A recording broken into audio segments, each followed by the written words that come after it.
Mechanical gaming keyboards have come a long way. We've tested a variety of them here at HyperX Canucks, and so far, every one stood out from each other based on their unique characteristics or features. Not to mention, they had their own drawbacks, but choice ultimately comes down to user preference, and there are a lot of options out there. Price does tend to be a crucial aspect with these things too, regardless of whether you're someone with hundreds to spend on a peripheral or you're simply looking for something entry level. Everyone wants to maximize overall value and what they get for their hard-earned money. In this review, I'll be taking a look at a new mechanical gaming keyboard from Kingston that focuses on quality over broad feature set.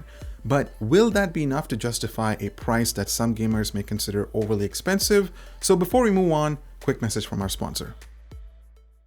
This Cyber Monday, NCIX PC Impact Out Gaming PCs featuring GeForce GTX 10 series graphics are an even sweeter deal with big discounts, a free Corsair Void gaming headset, a copy of Watch Dogs 2, plus even more swag. Click the link in the description to learn more. Meet the HyperX Alloy FPS mechanical gaming keyboard priced at $100. What's so special about it? Is it the design, or are there any unique features? Actually, let's start with the design, because it really backs the basics without any add-ons. This is a very simple looking gaming keyboard in a compact form factor that's been engineered for portability and durability. The black solid steel frame throughout the chassis complements a robust build, which is always a welcome feature at this price point. There's absolutely no flex when typing, and that increases both typing and gaming accuracy. There's a single USB charging port at the back of the keyboard, which is a convenient way to charge your mobile devices, but I would have preferred an extra USB port for data transfers from hard drives or flash drives because this single port only passes power. The main cable, on the other hand, is removable and braided in a tight mesh. I prefer this type of approach over pre-attached cables because it provides easier routing to my PC and it's user replaceable. HyperX also includes a mesh travel pouch for the Alloy FPS, and I think this should be useful for traveling purposes, especially for LAN events. There's also a convenient storage slot for the removable cable. Even though the overall approach here is very minimalistic, there are a few touches of color here and there. HyperX includes these colored, contoured, and textured WASD keycaps along with the first 4 number keys. Since the Alloy FPS is targeted towards FPS gamers, this is a nice addition and helps quickly find your movement and inventory keys.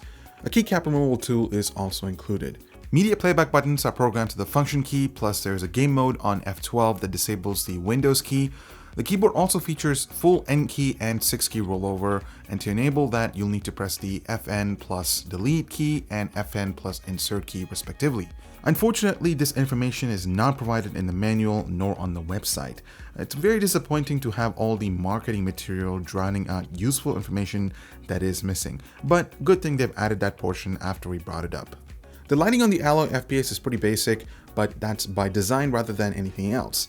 All the keys are individually backlit by the red LED, and while RGB is a trend these days, it's not easy to find a fully mechanical keyboard with cherry switches and RGB for under $120.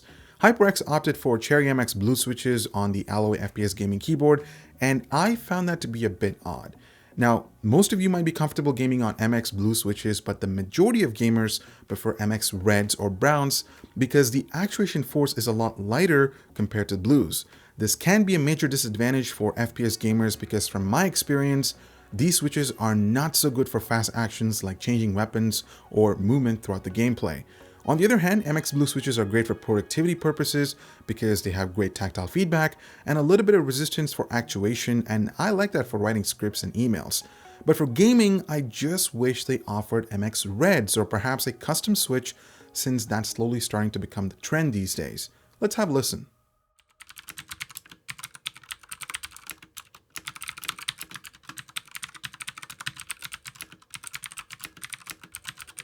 This is a driverless keyboard, so all the lighting effects are built into the device, so you don't have to worry about messing around with the driver software.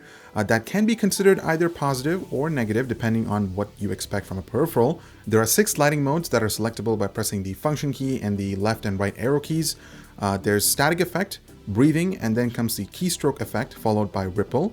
The wave effect is next, which only flows in one direction, and finally it ends with the custom mode that lights up the WASD keys, the inventory keys, the spacebar, and the control key, which is what I took advantage of while playing Battlefield 1. These are high quality switches, no questions asked. I love MX Blues for the perfect tactile registrations, and the included texture keys do a great job gripping my fingers, and it's easily distinguishable when playing in darker environments. I just can't agree with the switch choice HyperX opted for, as MX Blues are not great for FPS gamers. You'll easily experience finger fatigue after hours of gameplay given the slightly stronger actuation force. There are angle adjustments for appropriate elevation, and the textured rubber grips at the bottom do a great job preventing the keyboard from sliding around your desk. So to answer my question at the beginning of this video, is the HyperX Alloy FPS gaming mechanical keyboard worth every penny? I personally don't think so, but that might not be the same for you. You see, I love the compact form factor, and I think it's perfect for travel, especially for LAN events.